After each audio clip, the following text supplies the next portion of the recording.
संसार में बहुत बड़ी शक्ति है समय की, परंतु समय की शक्ति से भी बड़ी शक्ति है प्रेम की शक्ति।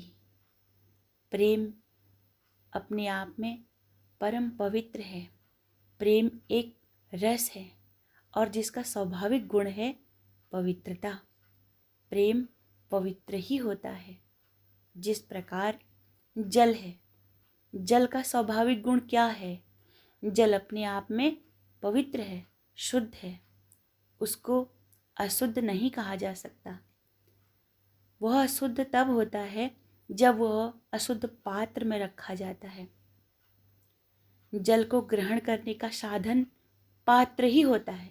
किसी पात्र के द्वारा ही जल को ग्रहण किया जा सकता है। यदि जल को अशुद्ध पात्र में रखा जाए तो जल अशुद्ध कहलाता है। परिस्थितियां बदलते रहती हैं, परंतु हमारी भावना और हमारी सोच कभी नहीं बदलनी चाहिए। किसी पर उम्मीद मत रखो, किसी पर आशा मत रखो, सपना मत देखो। न जागते हुए और न सोते हुए सपना टूट जाता है।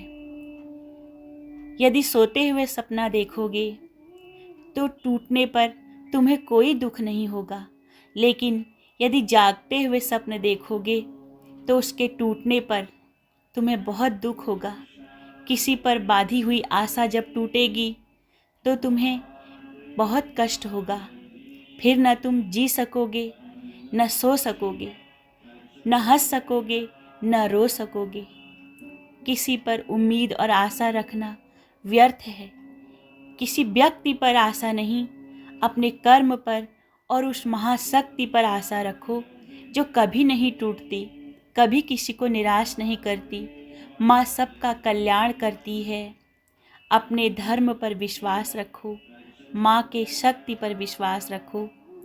दुख से बचने के लिए छोड़ो पर की आस, आत्मबल सबसे बड़ा सदा तुम्हारे पास। यही दिव्य ज्ञान है। जय माता की।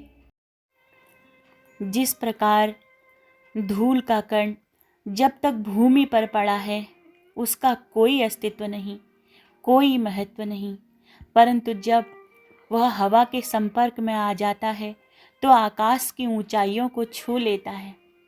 साधारण दिखने वाले मनुष्य जो निरंतर माँ आपकी भक्ति में, आपके ध्यान और पूजा में लगे हुए हैं, उनका समाज के बीच में कोई अस्तित्व नहीं, कोई महत्व नहीं।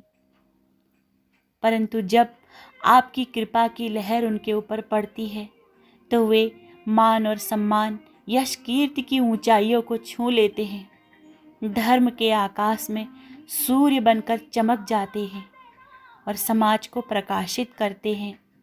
उनके लिए कुछ भी असंभव नहीं रह जाता। जिनके ऊपर आपकी कृपा हो जाती है सब संभव हो जाता है। कुछ दुर्लभ नहीं रहता, सब सुलभ हो जाता है। हे माँ, आप निर्बल का बल हो, आप अज्ञानी के लिए ज्ञान हो, आप अपने भक्तों के लिए माता, पिता, गुरु और इष्ट हो। हे माँ, वास्तव में हमारा सब कुछ आप ही तो हो, सब कुछ आप ही हो। आपकी कृपा, दया हम पर सदा बनी रहे। आपको कोटि कोटि प्रणाम। जय माता की। सद्गुण किसी सुंदर सुगंधित पुष्प की भांति सभी को हमारी ओर आकर्षित करते हैं और दुर्गुण एक तीखे कांटे की तरह सबको हमसे दूर करते हैं। इसलिए अपनी सज्जनता को और अपनी मानवता को बनाए रखना ही हर मानव का प्रथम धर्म है। उद्यति सविता ताम्रस्ताम्र एवास्तमेति च संपतो च विपतो च महतामेक रूपता। जिस प्रकार सूर्य उदय होते वक्त भी लाल और अस्त होते समय भी लाल दिखाई पड़ता है, इसी प्रकार सज्जन पुरुष सुख में और दुख में एक समान दिखाई पड़ते हैं। उन पर न सुख का प्रभाव पड़ता है और न दुख का। वे सदा ही सज्जन रहते हैं, सदा ही सुखी रहते हैं।